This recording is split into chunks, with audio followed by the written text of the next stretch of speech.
Shalom, salam sejahtera Bapak Ibu dikasih Kristus. Saya senang sekali pada kesempatan hari ini diberi kesempatan kehormatan untuk menabur firman Tuhan. Bapak Ibu, kita hidup di saat-saat yang paling menentukan sebelum kedatangan Tuhan.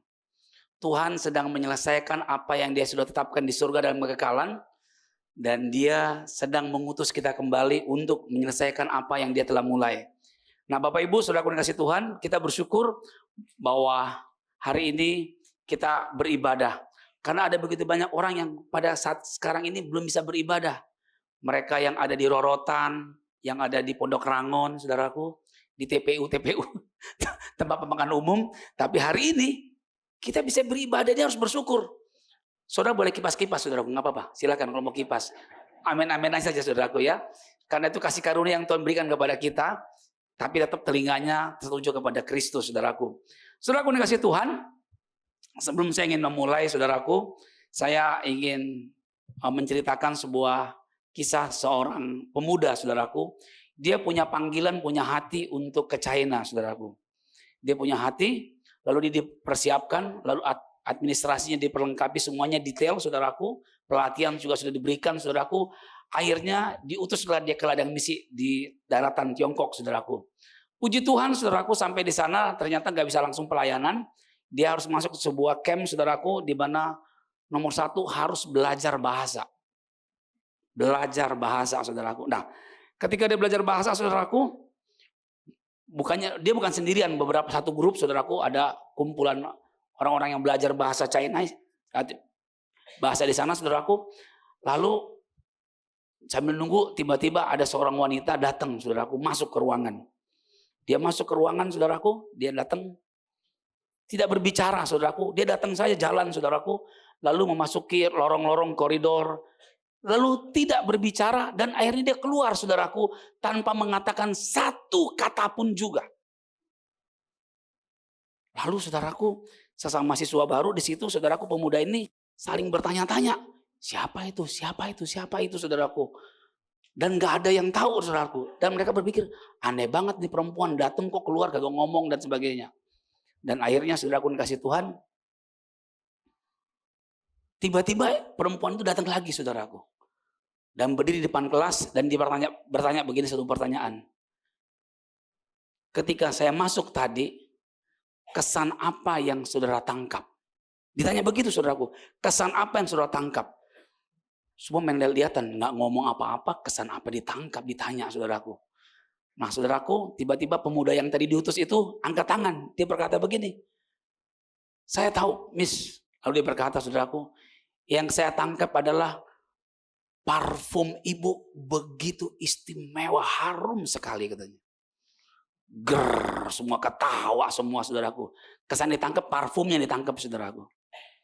Semua pada ketawa, cekikik. Tetapi dosennya berkata, tepat sekali perkataanmu anak muda. Lalu dia berkata begini, sebelum kamu bisa dipakai Tuhan menjangkau orang Chinese di sana, di sini, kamu harus lebih dulu menaburkan keharuman Kristus dari hidupmu. Karena actions speak louder than words. Sikap kita itu lebih, saudaraku, berbicara lebih kuat, teladan kita berbicara lebih kuat ketimbang dari tutur kata dan sebagainya. Jadi keharuman itu harus disalurkan.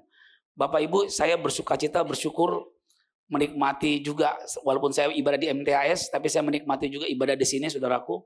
Saya mendengarkan penatua saudara Pak Budi Setiawan menyampaikan good steward, bagus sekali.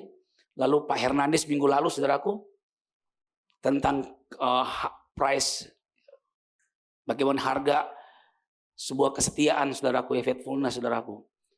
Dan bagian saya ingin menyampaikan tentang representative of Christ. Nah, poin yang pertama yang disampaikan oleh Pak Budi Setiawan itu harus dikerjakan. Poin yang kedua yang disampaikan oleh Pak Hernandez harus dikerjakan juga.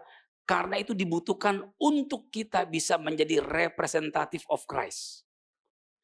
Kalau kita ingin menjadi duta-duta wakil Kristus di muka bumi ini, saudaraku, pengelolaan gaya hidup kita, seluruh kehidupan kita, kesetiaan kita itu berbicara lebih kuat dari ketimbang tutur kata kita yang banyak. Nah, karena itu saudaraku, hari ini saya akan berbicara tentang representative of Christ yang terambil dalam natsnya Matius 5 ayat 16. Tetapi saya ambil baca perikopnya saudaraku. Matius 5 ayat 13 sampai 16. Saya ajak kita baca bersama-sama. Saya ganjil, Bapak Ibu genap. Demikian bergantian selanjutnya. Kamu adalah garam dunia. Jika garam itu menjadi tawar, dengan apakah ia diasinkan? Tidak ada lagi gunanya selain dibuang dan diinjak orang.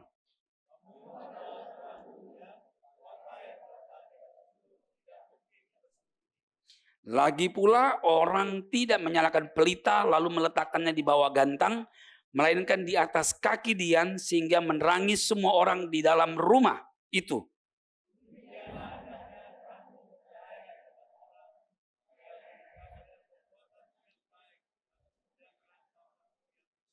Kita baca ulang sekali lagi ayat 16 karena inilah nats kita. 2, 3. Demikianlah hendaknya terangmu bercahaya di depan orang, supaya mereka melihat perbuatanmu yang baik dan memuliakan Bapamu yang di sorga. Saudaraku yang dikasih Tuhan, pernyataan ini Yesus sampaikan kepada murid-murid. Siapa di sini murid Tuhan? Semua kita murid Tuhan, amin. Perasaan sih murid Tuhan, tapi benar gak murid Tuhan? Nanti kita lihat saudaraku ya. Kita memang benar murid Tuhan atau perasaan murid Tuhan atau hampir jadi murid Tuhan. Tapi seluruh murid Tuhan, Tuhan berkata, kamulah garam dan terang. Slide berikutnya, saudaraku. Kamulah garam dan terang. Saudaraku, konteks ayat ketika Yesus menyampaikan identitas murid-muridnya adalah konteks perikop, konteks pasal Matius 5 sampai 7. Itulah khotbah Yesus di bukit. Seluruh pengajaran Tuhan Yesus itu intinya di Matius 5 sampai 7, saudaraku. Yang lain pelayanannya, pengajarannya Matius 5 sampai 7. Jadi khotbah di bukit itu khotbah yang sangat penting sekali karena seluruh kekristenan itu ada tercantum di sana, saudaraku. Nah, setelah Tuhan Yesus mengkhotbahkan tentang ucapan bahagia dalam Matius 5 ayat 1 sampai 12, kenapa? Karena seluruh orang mencari hidup bahagia. Lalu dia sampaikan dulu tentang topik tentang ucapan bahagia tersebut, lalu saudaraku dengan tegas to the point Yesus mengatakan bahwa murid-muridnya itu adalah garam dan terang. Saudaraku, bicara garam saudaraku, yang dimaksudkan dalam konteks penulis pada waktu itu adalah begini saudaraku, bahwa garam itu sebagai alat untuk saudaraku mencegah kerusakan, pengawetan istilahnya saudaraku. Karena fungsi garam itu banyak saudaraku. Kalau konteks sekarang itu ibu-ibu paling tahu tuh fungsi garam. Kalau makan nggak ada garamnya itu kurang rasa gitu ya. Tapi konteks ayat firman Tuhan ini adalah tentang fungsi garam yang adalah artinya sebagai pengawet, pencegah kerusakan saudaraku. Lalu Tuhan berkata, kamulah terang, ya, berfungsi untuk menyatakan kebenaran dan kesaksian yang aktif melalui perbuatan baik. Nah, saudaraku, kenapa Tuhan perlu menekankan identitas murid-murid? Karena Tuhan ingin saudaraku melalui hidup kita Allah dipermuliakan. Allah itu tetap mulia, dia bertata dalam kemuliaan kekal selama-lamanya. Tetapi kenapa Allah memanggil kita untuk mempermuliakan dia, saudaraku? Apa dia kurang mulia? Enggak, saudaraku. Dia selalu mulia. Tidak pernah berkurang meskipun keberdosaan kita. Dia tetap mulia. Dia bertata dalam keagungannya yang mulia itu, saudaraku. Tapi kalau dia memanggil kita, menetapkan kita sebagai identitas garam dan terang, karena Tuhan pun ingin melibatkan kita. Bahwa saudaraku kita adalah anak-anaknya. Jadi begini saudaraku. Dulu waktu baru kami punya anak, saudaraku, kami punya anak. Anak kami itu saudaraku luar biasa saudaraku. Dalam arti begini saudaraku. Anak kami yang pertama itu dia aktif banget saudaraku. Jadi suka main bola. Lagi ibadah kayak begini dia bawa bola saudaraku. Di koridor dia main bola saudaraku. Wih, ntar tiba-tiba anak jemaat ada yang nangis. Tuh kalau anak-anak jemaat nangis tuh anak kami tuh kerjaannya tuh. Karena dia sebenarnya aktif gerak gitu loh. Lalu kalau duduk di sofa, saudaraku dia bukan duduk di sofanya, dia naik-naik di belakang sofa itu saudaraku, jalan-jalan sebagainya. Lagi khotbah begini saudaraku dia bisa lari dari sana, datang ke sana dipeluk paha saya saudaraku, mantap kali pokoknya. Itu anak kami pada waktu yang lampau. Jadi pada waktu itu saudaraku dia masih SD. Suka sekali bola saudaraku.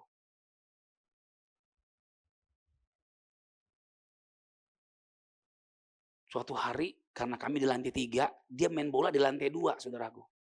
Saya cari-cari nggak dapat saudaraku. Akhirnya saya pulang saudaraku, tempat kami dari Setia Nusantara, dia masih kecil saudaraku. Saya pulang ke Kampung Ambon, saya tinggal di Kampung Ambon sini saudaraku, dekat Kayu Putih saudaraku, dekat Pacuan Kuda situ. Saya tinggal. Tiba-tiba dia telepon. Papa di mana? Papa udah di rumah. Loh, kok aku ditinggalin? Ya kamu dicari nggak ada saudaraku. Jadi kan saya cari-cari nggak ada saudaraku. Saya sengaja saudaraku, saya nggak mau jemput. Kamu pulang sekarang, papa nggak mau jemput kamu. Ih, bapak jahat banget kayak begini ya. Enggak, saya mengerti apa yang saya lakukan saudaraku. Saya lakukan itu supaya dia dengar-dengaran sama orang tuanya. Sejak saat itu dia tahu bahwa papanya itu kalau dia berkata A, A, kalau B, B, nggak ada kompromi. Dan dia benar-benar sejak itu nggak pernah lagi saudaraku, dia dengar-dengaran dengan kami saudaraku. Nah saudaraku, nanti saya akan ceritakan saudaraku bagaimana dia dulu saya disiplin ketika dia pas lagi mau kuliah, saya disiplin saudaraku. Karena saya sempat kehilangan anak kami 2 tahun saudaraku. Saudara bisa bayangin, dia tetap pulang ke rumah. Pergi jam 6 pagi, pulang jam 11 malam. Lah kerja saya jadi cuman bukain pintu, dia pulang saudaraku. 2 tahun saudaraku. Saudaraku, ketika itu saya emosi banget saudaraku ya. Tapi dalam hati saya, anak saya sedang dalam kepicikannya, dia nggak ngerti apa yang dia kerjakan. Jadi selama 2 tahun saya bukain pintu gerbang untuk anak kami. Pulang dia jam 11 malam, ntar jam 6 pagi pergi lagi. Akhirnya dia mentok saudaraku, suatu saat ketika dia mentok, dia datang kepada kami nangis-nangis. Apakah kami marah? Enggak marah saudaraku. Kami berdua sepakat memeluk anak kami ini. Yang terhilang itu kami peluk. Ketika kami peluk, dia tahu bahwa dia dikasih, dia diterima. Saudaraku, untuk menjadi representatif Kristus, untuk menjadi duta Kristus di muka bumi ini, nggak perlu kita punya banyak hal-hal, kehebatan dan sebagainya, saudaraku. Lewat dengan apa yang ada pada kita, saudaraku. Lewat penerimaan. Saudaraku, para orang tua di sini, apakah di hatimu punya penerimaan yang besar, yang luas untuk anak-anakmu? Kalau dia kena menjadi terjebak dengan gamers, atau kejahatan-kejahatan yang lain, apakah engkau punya ruang yang besar? Seperti Bapa kita di surga, saudaraku, yang tangannya selalu terbuka untuk menjemput, menerima anak-anak yang datang, saudaraku. Kami mesti lakukan itu dulu kepada anak kami, supaya kami bisa menggembalakan jemaat. Karena kalau kami nggak benar dalam rumah tangga kami nggak pantas menggembalakan jemaat. Karena itu semua, everything start at home. Segala sesuatu harus dimulai dari rumah. Nah, anak kami sangat terkesan sekali dengan penerimaan orang tua. Sebenarnya kami juga bukan orang tua yang hebat-hebat banget, saudaraku. Cuman kami ingat dulu kami pun diterima oleh Tuhan berpuluh-puluh tahun yang lalu, saudaraku. Bagaimana dalam kepicikan kami, kebodohan kami, sombong minta ampun, saudaraku. Tapi Tuhan terima kami. Dan kami nggak pernah lupa. Kami hanya bisa menyalurkan itu kembali kepada keluarga kami dan kepada jemaat. Nah, saudaraku dikasih Tuhan, bagaimana agar Allah dipermuliakan lewat kehadiran representatif, kehadiran duta-duta Kristus di muka bumi ini, saudaraku. Saya kembali kepada tentang identitas murid Kristus. Saudaraku, konteks ayat tersebut, saudaraku, gini. Israel itu bangsa yang dipimpin oleh Allah. Dialah satu-satunya bangsa di muka bumi ini yang teokrasi pada waktu itu. Tuhan menjadi raja, Tuhan menjadi Allah dan Tuhan atas bangsa tersebut. Kalau bangsa tersebut beribadah kepada Tuhan, mentaati Tuhan, mengikut Tuhan, maka ladangnya subur, ternaknya banyak, saudaraku. Mereka hidup dalam kedamaian, saudaraku. Tetapi ketika mereka berpaling kepada ilah asing, ilah bangsa-bangsa lain, Tuhan membangkitkan bangsa di sekelilingnya untuk menjajah. Baik Filistin, Moab, Amon, dan sebagainya, saudaraku. Sampai akhirnya, saudaraku, bangsa Israel nggak bertobat-bertobat. Akhirnya Tuhan membuang. Nah, kisah konteks ini, saudaraku, adalah setelah mereka pulang dari pembuangan dari Babel, saudaraku, kembali. Mereka belum dengar firman Tuhan. Karena pada transisi perjanjian baru itu ada masa kegelapan yang sedemikian rupa. Dan Allah menyiapkan, saudaraku, untuk kedatangan Kristus anaknya saudaraku di muka bumi ini. Nah, jadi pada waktu konteks firman itu disampaikan, kerusakan moral bangsa Israel, bangsa-bangsa di sekelilingnya hidup dalam kemunafikan, religiusitas yang mati saudaraku, lalu kemudian legalisme Farisi yang luar biasa. Lalu tiba-tiba Yesus hadir mengajar sedikit lalu berkata kepada murid-muridnya, kamulah garam dunia. Saudaraku, tidak ada kebenaran di dalam murid-murid, tidak ada kebenaran di dalam orang ahli Taurat, orang Farisi, tidak ada kebenaran.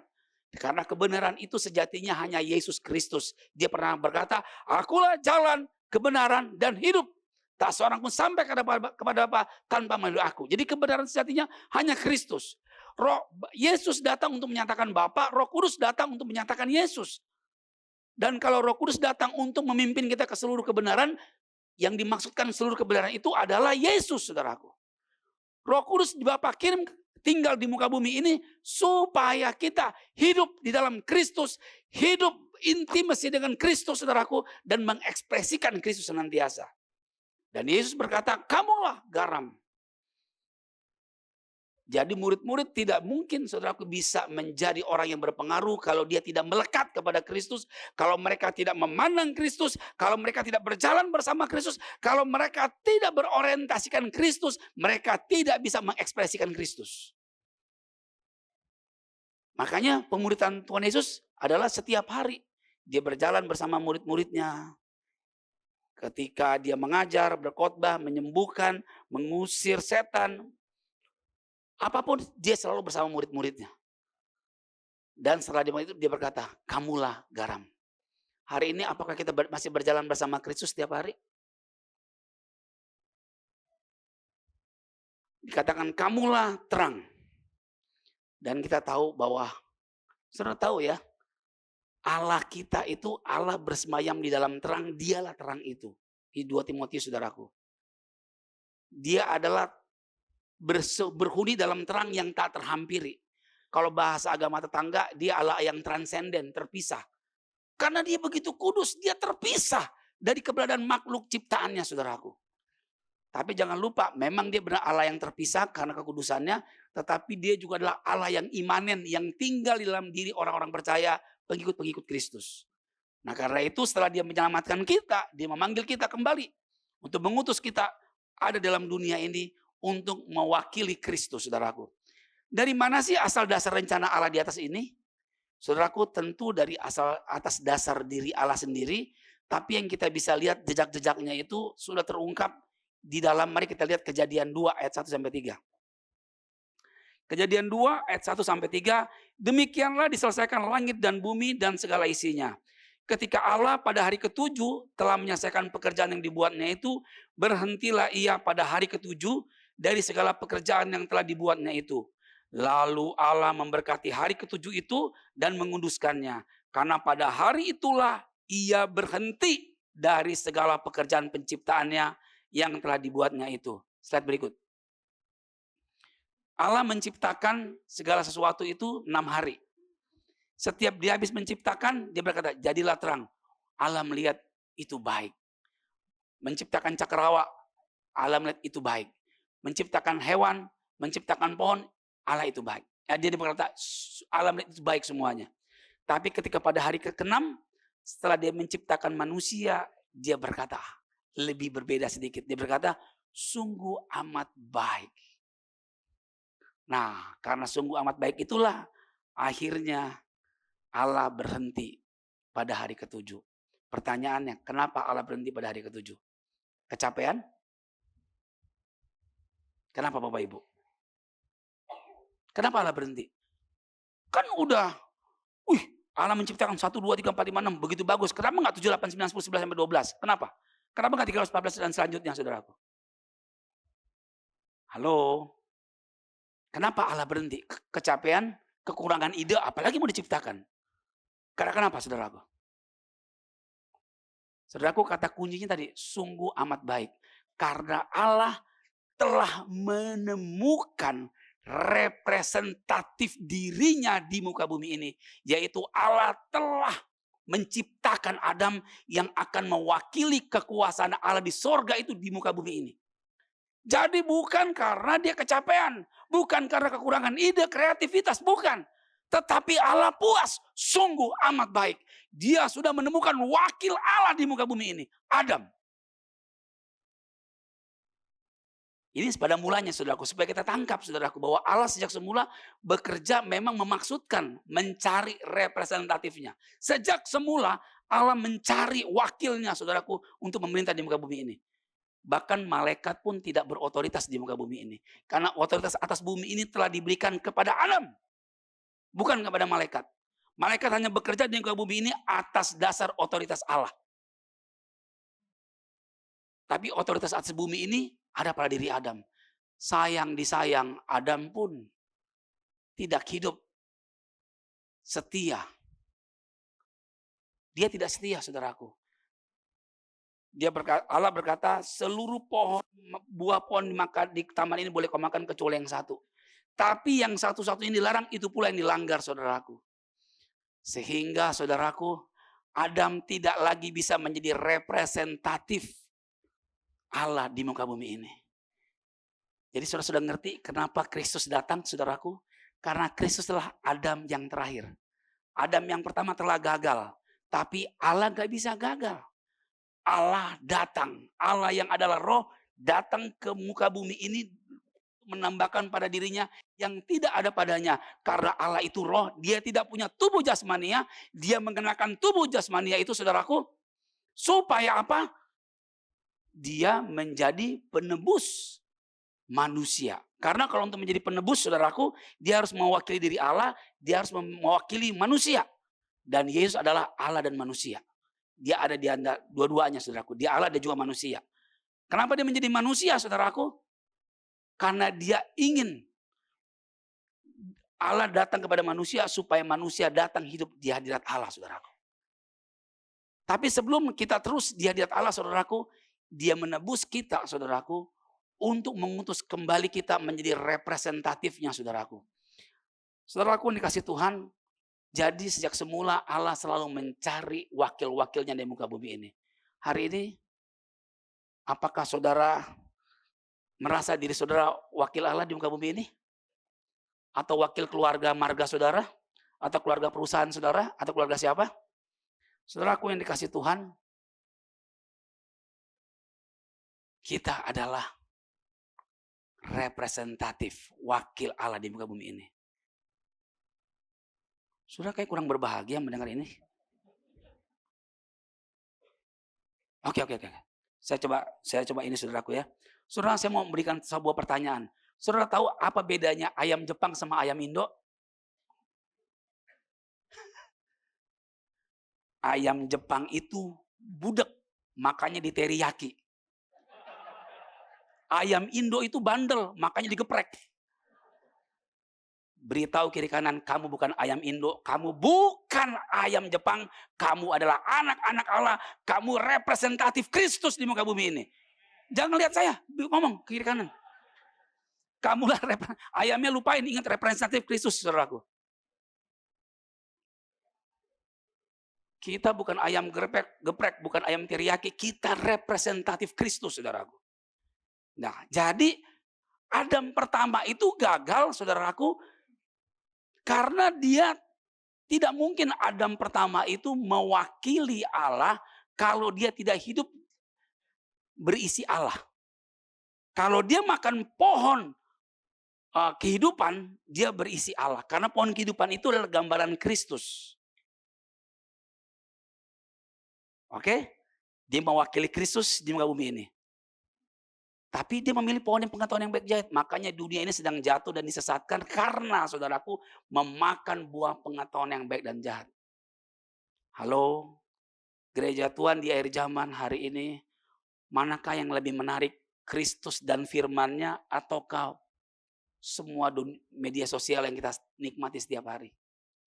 Media sosial tentu itu baik untuk penyebaran. Banyak sekali di Timur Tengah, orang-orang berbalik kepada Kristus, datang kepada Tuhan melalui media sosial.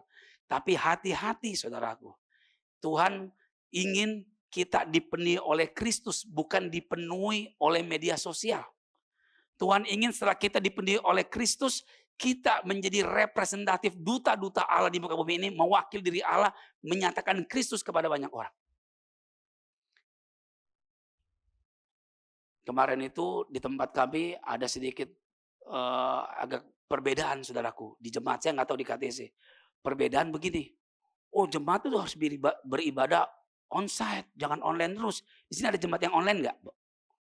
Ada ya? Saya nggak tahu. Ada, masih ada ya? Terus tidak ada ya? Kalau tempat kami masih ada online hybrid, saudaraku. Jadi terjadi perbedaan online onsite, saudaraku. Saya ingin katakan, saudaraku, mau onsite mau online semua harus berpusatkan Kristus. Kalau kita onsite pun di sini, tapi hati kita ada pada dunia bukan kepada Kristus, kita sedang terhilang di tengah-tengah komunitas, saudaraku. Nah, saudaraku dikasih Tuhan, Adam, saudaraku, diciptakan menurut rupa dan gambar Allah, tapi isinya pohon pengetahuan yang baik dan jahat. Tidak ada Kristus di dalamnya. Bersukacitalah jemaat Abalov. Engkau yang telah percaya kepada Kristus, ada Kristus di hatimu, engkau lebih mulia daripada Adam. Nggak berani bilang amin ya. Sangat hati-hati, super hati-hati ini. Masa sih gue lebih, kan tuh Nabi Adam, kata tetangga kan gitu, Nabi Adam. Enggak, saudaraku, engkau lebih mulia. Karena ada Kristus di hatimu. Tapi nggak tahu kalau saudara ada Kristus nggak, apa cuma perasaan doang nggak ada Kristus. Nggak tahu juga nggak ada, kan bisa juga, saudaraku. Ya, jangan-jangan masih ayam geprek gitu, saudaraku, atau ayam teriyaki. Enggak ya, saudaraku, ya, kita adalah anak-anak Allah. Ada Kristus di hati kita. Nah, karena kita memiliki Kristus di hati kita, coba kita melihat nats berikutnya untuk menguatkan, saudaraku, dalam 2 Korintus 5 ayat 20. Jadi kami ini adalah utusan-utusan Kristus, seakan-akan Allah menasihati kamu oleh kami dalam nama Kristus. Kami meminta kepadamu, berilah dirimu didamaikan dengan Allah. Ini Rasul Paulus berbicara kepada jemaat di Korintus. Dia berkata, kami ini adalah utusan-utusan Allah. Dengarkan umat Tuhan. Bukan cuma Rasul Paulus, tapi jemaat Abalov, KTC. Anda juga adalah utusan-utusan Kristus. Karena Kristus, saudaraku. Yesus menyelamatkan kita bukan supaya kita punya tempat saja di kekekalan surga, saudaraku. Tapi Kristus mengutus kita kembali ke dalam dunia yang kotor, yang jatuh ini. Untuk membawa segala suku-suku bangsa berhimpun di kaki Tuhan Allah dan Raja kita, Kristus. Jadi saudaraku, hari ini coba ingat-ingat kembali, kapan terakhir kali Tuhan memakai saudara untuk melayani jiwa? Coba saya mau tanya lu pertanyaan lebih mendasar lagi. Siapa di sini murid Kristus, angkat tangan? Murid Kristus, angkat tangan. Oke, semua murid Kristus ya. Matius 4:19 katakan apa? Ikutlah aku, maka kamu akan kujadikan penjala manusia. Jadi yang ikut Kristus itu harus menjala manusia. Bukan peraturan Taurat, bukan. Itu Kristus jelas-jelas, Matius 4:19. Kamu ikutlah aku, maka kamu akan kujadikan penjala manusia. Kalau kita belum menjala manusia, jangan-jangan kita nggak mengikut Kristus. Jangan-jangan kita sedang mengikuti diri kita sendiri. Kesenangan kita, mimpi kita. Dan kedagingan kita dan keduniawian kita. Tapi kalau kita murid Kristus, saudaraku, kita akan menjala jiwa. Kamu bukan ayam geprek. Kamu bukan ayam teriyaki. Kamu adalah duta Kristus di muka bumi ini. Amin. Saudaraku dikasih Tuhan. Jadi saudaraku, pernyataan tentang kami ini adalah utusan-utusan Kristus itu bukan cuma diri Paulus, bukan hanya Timotius, bukan hanya jemaat Korintus, jemaat Abalov, KTC, Anda semua adalah duta-duta Kristus yang harus mengekspresikan Kristus.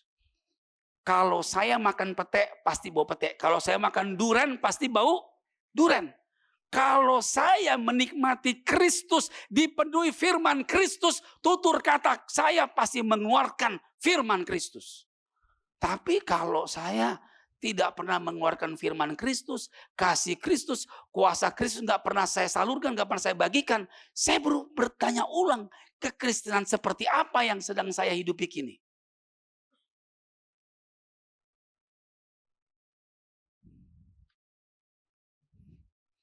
Sebagai wakil Kristus kita dipanggil untuk menghadirkan kasih, kebenaran, dan kuasanya di tengah dunia.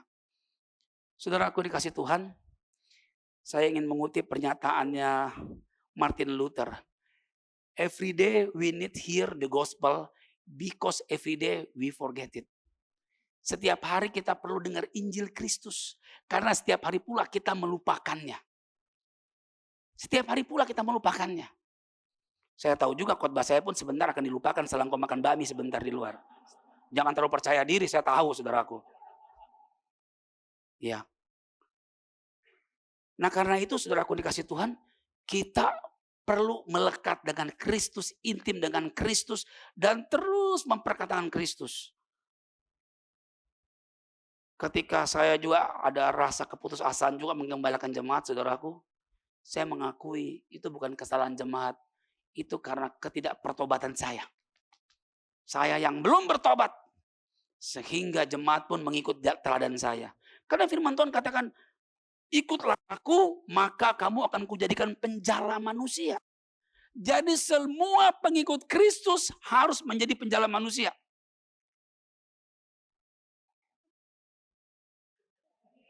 Yes. Cuman amin sebelah kiri ya. Ini jemaat Abalf ya. Semua pengikut Kristus harus. Saya masih ingat saudaraku, almarhum pendeta Pak Surbakti ya. Almarhum. Itu orang tua yang setia sampai akhir hidupnya. Dia berkhotbah di tempat kami. Dia memberikan ilustrasi yang bagus sekali yang saya nggak pernah lupa. Dia bertanya begini, mana yang lebih kuat, anjing hitam atau anjing putih? Masih ingat? Masih ingat? Beliau nyampaikan itu di sini. Mana yang lebih kuat, anjing hitam atau anjing putih? Angkat tangan, sebelah sini. Ah, udah tahu deh.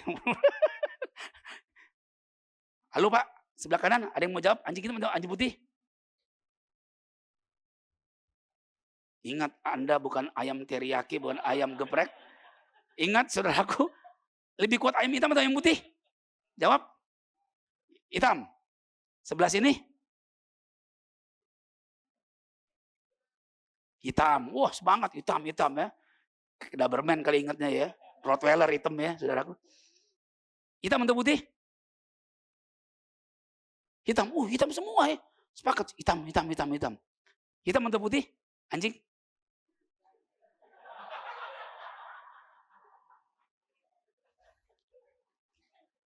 Itu pendeta Surbakti itu almarhum menyampaikan tuh bagus sekali saudaraku. Yang kuat itu bukan anjing hitam atau putih. Yang kuat adalah anjing yang diberi makan. Mau hitam, mau putih, kalau diberi makan dia kuat.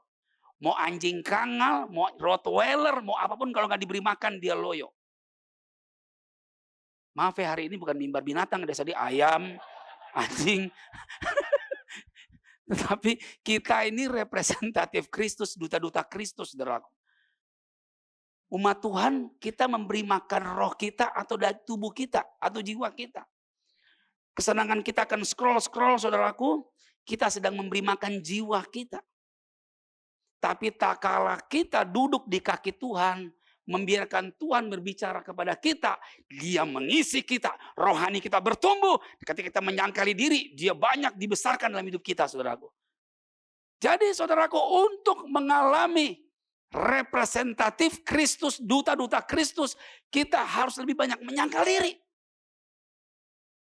Saudaraku masih ingat ketika bukan kisah ya, cerita sejarah saudaraku. Seorang yang diberkati, diurapi Tuhan, namanya Smith Wigglesworth, masih ingat saudaraku ya. Beliau ini hamba Tuhan yang penuh iman saudaraku. Dia orang sederhana saudaraku. Dia sekolah itu belajar baca umur 24 tahun. Itu pun istrinya ngajarin.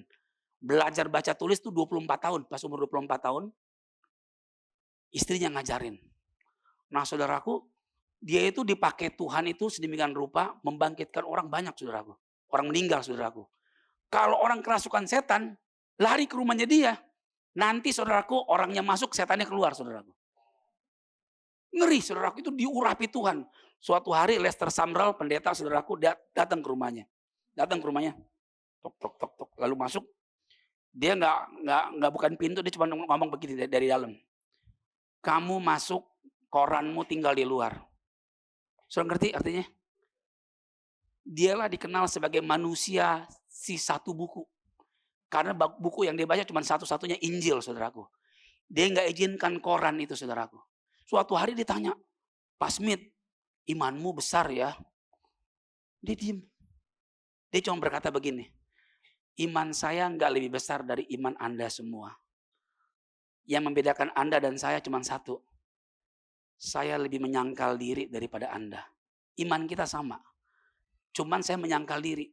Saya tidak mengizinkan segala sesuatu yang bukan makanan yang membuat rohani saya bertumbuh ke arah kepenuhan Kristus. Saya tidak akan izinkan itu dalam hidup saya. Itu pernyataannya, saudaraku. Dan hari ini, saudaraku, saya pikir pernyataan itu masih relevan. Karena dunia sedang berlomba-lomba menciptakan konten-konten yang untuk membunuh dan menguburkan kita supaya kita tidak melekat kepada Kristus, keluar dari orientasi Kristus, supaya kita tidak berjalan bersama Kristus dan akhirnya kita tidak bisa menjadi representatif Kristus. Jemaat Tuhan, maukah kita menyangkal diri kita, saudaraku? Kenapa orang tidak mau komsel? Bukan karena komsel gak sempurna, tapi karena kita lebih mencintai diri kita. Kita tidak mau menyangkal diri kita. Saya mesti mengatakan, saudaraku, oh ya, istri saya ini orang psikologi juga, 2 anak kami pun psikologi juga, saudaraku. Kami berantem, karena kan saya kan teologi ya, dia psikologi, itu berantem, saudaraku. Saya suruh ketika anak kami SMA, kamu sekolah teologi ya. Papa, apa sih teologi? Apaan sih? Enggak banget lah, Pak. Pokoknya aku melayani tapi enggak perlu teologi katanya. Ya diam saya, anak mamanya nih. Semua pada psikologi. Saudara tahu bedanya psikologi dan teologi? Psikologi itu harus dibawa teologi. Saudara terus berpikir, saudaraku. Psikologi mengajarkan begini, bahwa manusia itu seperti lembaran putih yang kosong tidak bersalah.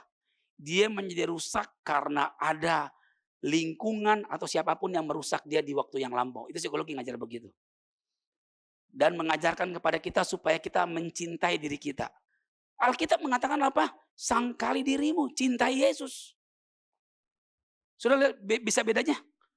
Tetapi saudaraku, bukan kita mau buang psikologi, enggak. Psikologi harus dibawa teologi. Karena psikologi ini ilmu yang untuk bisa mengenali manusia, membangun hubungan, relasi dan sebagainya. Tetapi isinya harus firman Kristus. Jangan psikologi mengatasi ini, lalu kemudian teologi firman Tuhan diuji oleh psikologi. Salah. Psikologi harus dihakimi oleh firman Allah. Karena firman Allah gak pernah berubah dulu, sekarang sampai selama-lamanya. Yang percaya katakan amin. Nah saudaraku dikasih Tuhan, oh ya sekaligus. Abba Love itu saudaraku, doktrin dasarnya masih tahu, masih ingat saudaraku. Yang pertama, kita percaya kepada Allah Tritunggal yang Esa. Yang kedua, duinatur Allah. Yesus itu adalah Allah sejati dan manusia sejati. Yang ketiga, ketakbersalahan Alkitab. Kita percaya dari Kejadian sampai Wahyu adalah firman Allah yang diilhamkan Roh Kudus tanpa salah, saudaraku, dari bahasa aslinya dan punya otoritas atas hidup kita, saudaraku. Lalu keempat, saudaraku, doktrin dasar kita adalah keselamatan only by grace. Jadi saudaraku dikasih Tuhan, biarkan itu menguasai, memenuhi kita supaya kita bisa mengekspresikan Kristus. Jadi bagaimana kita bisa mewakili Kristus di muka bumi ini kalau kita mengasihi diri kita. Ketika kita mengasihi diri kita, saudaraku, kita kehabisan waktu, tenaga, dan kekurangan banyak hal untuk mengasihi yang lainnya. Kata-kata saya kayaknya kurang baik ya saudaraku ya. Mari kita buktikan. Coba dompetnya keluarin. Saya mulai menguji nih. Nggak berani kan? Kenapa? Karena uangmu banyak. Kalau yang nggak punya uang dia langsung keluarin. Dua-duanya dikeluarin tapi kosong. Ya kan? Tapi yang punya duit, wih bahaya nih. Jangan-jangan nabi palsu nih yang berbicara nih. Jangan-jangan ntar lagi apa nih? Depannya udah dikeluarin, jangan-jangan ada jebakan. Enggak saudaraku. Kita harus mengakui, kita harus menyangkal diri kita. Kita sangat sayang diri kita. Tuhan memanggil kita mencintai Kristus. Ketika kita mencintai Kristus, kita mencintai diri kita dengan benar, mencintai orang-orang yang Kristus kasihi, dan kita hidup benar bersama mereka, bersanding bersama-sama mereka dalam komunitas. Paulus berkata, kami adalah utusan-utusan Kristus. Sama seperti Bapa mengutus Yesus, demikian Yesus mengutus kita. Jadi kita bukan sekedar penerima kasih karunia, tetapi pembawa kasih karunia kepada dunia. Saya baru pulang, saudaraku, dari minggu lalu persis. Hari Minggu lalu saya di pedalaman Kalimantan Tengah. Karena pekerja kita menikah, lalu konseling air saya tanya. Dia bekerja di sekolahan. Berapa biaya pernikahanmu? Dia lihat saya. Dia jawabnya, ini diplomatis banget, bagus banget. Tuhan menyediakan. Tuhan mencukupkan. Keren saudaraku, itu bagus banget. Kata-kata beriman saudaraku, itu pegang, benar-benar bagus. Tapi kan saya gembala yang nggak mati gaya saudaraku. Berapa biaya pernikahan ini semua?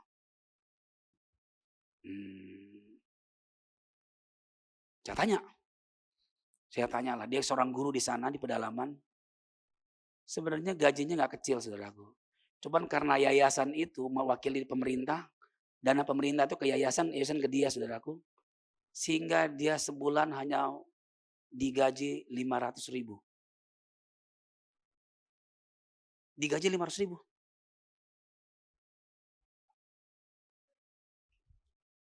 Tapi dia menikah. Bisa nggak? Udah saya berkati kemarin udah menikah. Telat kalau berkati nggak bisa, udah diberkati. Udah honeymoon mereka udah. Saudaraku belum selesai, saudaraku saya tanya. Bagaimana semua ini bisa berjalan? Pak, dia lihat saya. Gaji saya 3 bulan nggak dibayar, Pak.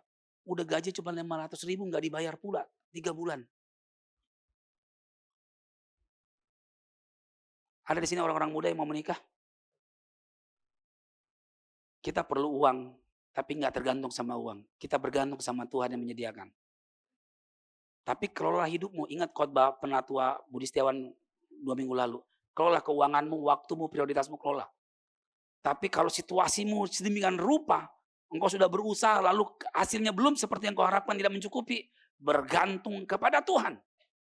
Dan orang itu menikah, saudara. Lalu uangnya dari mana kalau kamu nggak digaji begitu?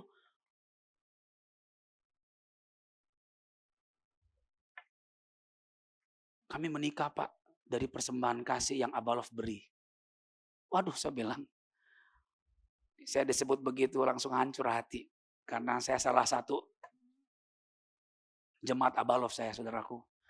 Saya bilang, wah ada jemaat kayak begini ya. Anak gue menikah diberkati Tuhan.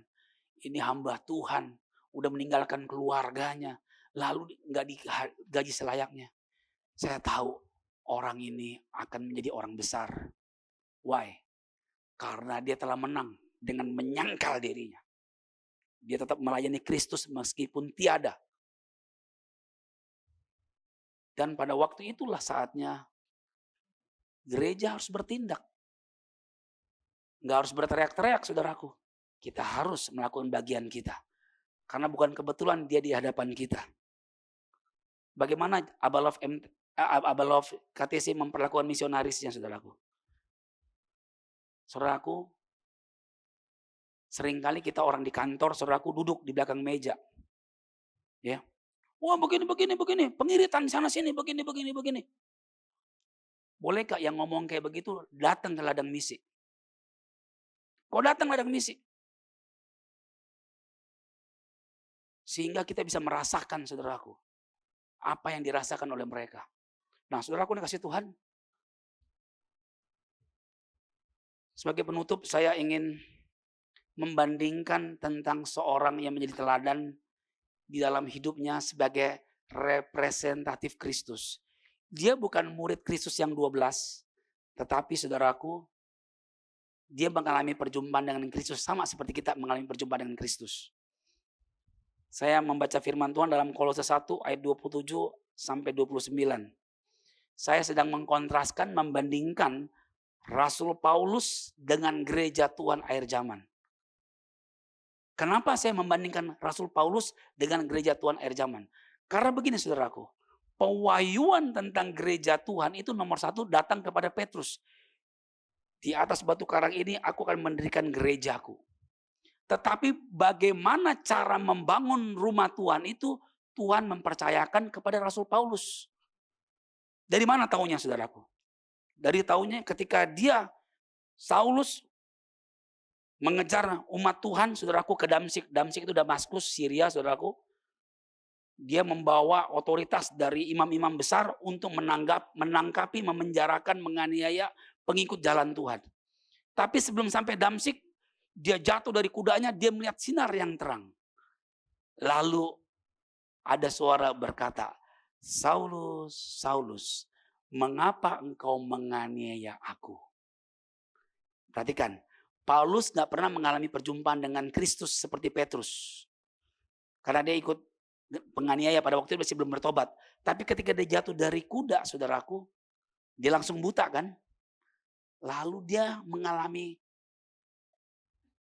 satu rahasia yang dikatakan.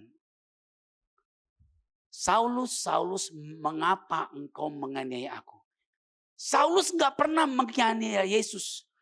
Yang Saulus aniaya adalah umat Tuhan, yang adalah gereja Tuhan. Makanya pewahyuan tentang pembangunan rumah Tuhan dipercayakan kepada Rasul Paulus. Rasul Paulus tidak pernah dimuridkan oleh Petrus, Yohanes, Yakobus, dan 12 rasul, nggak pernah. Saya perkirakan Rasul Paulus menerima pewahyuannya ada di 3 tempat. Yang pertama, dia adalah rasul yang paling lama di penjara.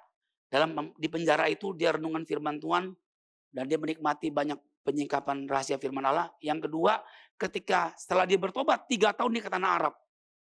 Dia nggak cari rasul-rasul, nggak minta peneguhan rasul-rasul, dia mencari Kristus, saudaraku, di tanah Arab 3 tahun. Lalu ketiga, kemungkinan saudaraku ketika dia diangkat ke langit ketiga. Sehingga Rasul Paulus itu menjadi rasul yang dikenal sebagai rasul pembangun rumah Tuhan. Nah, makanya saya mau kontraskan. Kita ini adalah hasil dari pembangunan rumah Tuhan dari zaman. Kita melihat kehidupan gereja sekarang ini seperti apa. Ya, saya kontraskan fokus Rasul Paulus dengan gereja Tuhan akhir zaman. Kolose 1 ayat 27-29. Demikian firman Allah. Kepada mereka Allah mau memberitahukan betapa kaya dan mulianya rahasia itu di antara bangsa-bangsa lain, yaitu Kristus ada di tengah-tengah kamu. Kristus yang adalah pengharapan akan kemuliaan, dialah yang kami beritakan apabila tiap-tiap orang kami nasihati, tiap-tiap orang kami ajari dalam segala hikmat untuk memimpin tiap-tiap orang kepada kesempurnaan dalam Kristus. Itulah yang kuusahakan dan kupergumulkan dengan segala tenaga sesuai dengan kuasanya yang bekerja dengan kuat di dalam aku. Lihat saudaraku, apa fokus Rasul Paulus? Apa yang benar-benar sungguh-sungguh diupayakan yang dia pergumulkan? Kristus. Apakah yang dikejar oleh gereja Tuhan di akhir zaman? Apakah Kristus?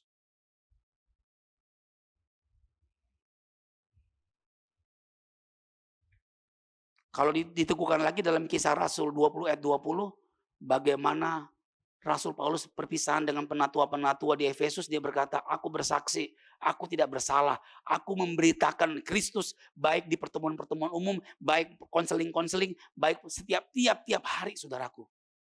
Rasul Paulus fokusnya adalah Kristus, selalu Kristus.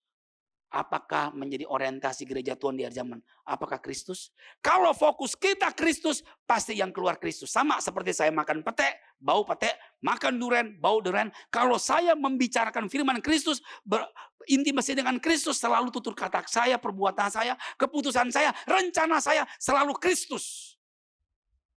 Tapi sudahkah Kristus memenuhi kita hari ini, saudaraku? Slide terakhir. Saya mengutip ini dari Kak Edi di Koram Deo, saudaraku, di pertemuan mesbah pagi. Jemaat Abalov MTAS, supaya kita dipenuhi Kristus, ada 3 hal simpel sekali, praktikkan saja 6 menit. 6 menit lama gak, saudaraku? Lebih dengar lama khotbah saya daripada 6 menit. Saya udah berapa menit nih? Nggak ada, saya dilosin, saudaraku. Saya boleh khotbah sampai sore. Puji Tuhan. Cuma 6 menit, saudaraku. 2 menit setiap hari mengucap syukurlah.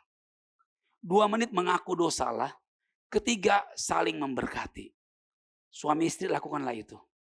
Itulah benteng kita terhadap dunia yang sedang jatuh. Terhadap kegelapan dunia yang semakin parah. Lakukanlah 3 hal ini.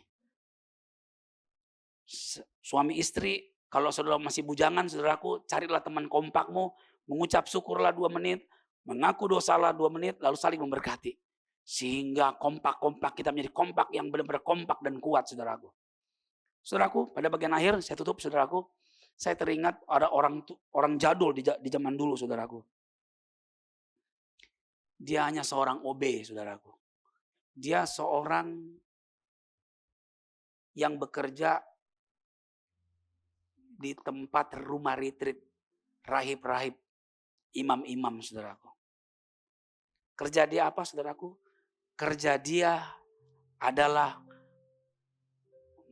membuat makanan untuk imam-imam, untuk pastor-pastor, membersihkan rumah retreat tersebut, dan mencucinya. Tapi dia berdoa. Nggak seperti pendeta-pendeta berdoa. Saudara mau dengar doanya seperti apa? Dia berdoa kayak begini. Tuhan Yesus, Tuhan atas panci, sendok, dan garpu. Tuhan atas dandang-dandang. Beri saya hati yang suci Tuhan. Karena aku ini seorang hamba yang harus memberi makan hamba-hambamu. Beri aku hati yang suci Tuhan. Beri aku hati yang suci Tuhan. Banyak pendeta, banyak hamba Tuhan naik ke mimbar tidak dengan takut akan Tuhan. Tetapi untuk menjadi OB saja dia menuntut standar kekudusan yang sangat tinggi. Beri aku hati yang suci Tuhan. Beri aku hati yang kudus Tuhan. Karena aku ini hamba. Aku memberi makan untuk rahib-rahib di tempat ini Tuhan. Beri aku hati yang suci. Apakah sebagai orang tua, sebagai bapak, sebagai ibu engkau pernah menuntut Tuhan berkata, Tuhan beri aku hati yang suci karena aku seorang suami, seorang bapak di rumah, karena aku seorang PKS, karena aku seorang pemain musik, beri aku hati yang suci Tuhan. Dia berdoa kayak begitu. Saudara tahu, dia tidak mewariskan buku-buku teologi, tidak. Tapi tulisan intimasi dia dengan Tuhan dituliskan, saudaraku. Dan itu membangkitkan orang-orang besar seperti Charles Spurgeon, John Wesley, membangkitkan seperti George Whitefield, saudaraku, Hudson Taylor yang membaca buku-buku itu. Karena orang berjumpa, karena orang membaca bukunya bertemu dengan representatif Kristus. Orangnya sudah lama mati, itu tahun 1400-an, saudaraku. Tetapi dia membangkitkan hamba-hamba Tuhan yang menjadi tokoh-tokoh kebangunan rohani. Termasuk Watchman Nee pun membaca buku itu dan berubah hidupnya, saudara. Hari ini Tuhan tidak hanya memakai Brother Lawrence. Tuhan tidak hanya memakai saudara Rasul Paulus. Tuhan ingin memakai seluruh Abba of KTC. Semua kita tanpa terkecuali. Karena Tuhannya John Wesley, Tuhannya Brother Lawrence, Tuhannya Watchman Nee, Tuhannya Rasul Paulus adalah Tuhan kita yang hadir di sini. Yang juga merasakan kepanasannya ibadah kita. Tapi dia menikmati karena engkaulah. Dia puas akan dirimu karena engkau mewakili dirinya di muka bumi ini. Mari kita datang sama Tuhan. Kau telah memilihku sebelum dunia dibentuk. Betapa bersyukur padamu, ya Tuhan.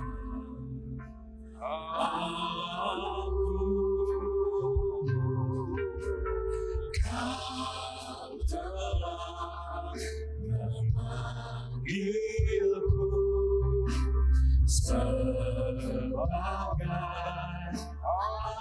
kerajaanmu. Betapa bersyukur padamu atas perbuatan. Mari kita bangkit berdiri semuanya. Jadikan aku bait suci-Mu yang kudus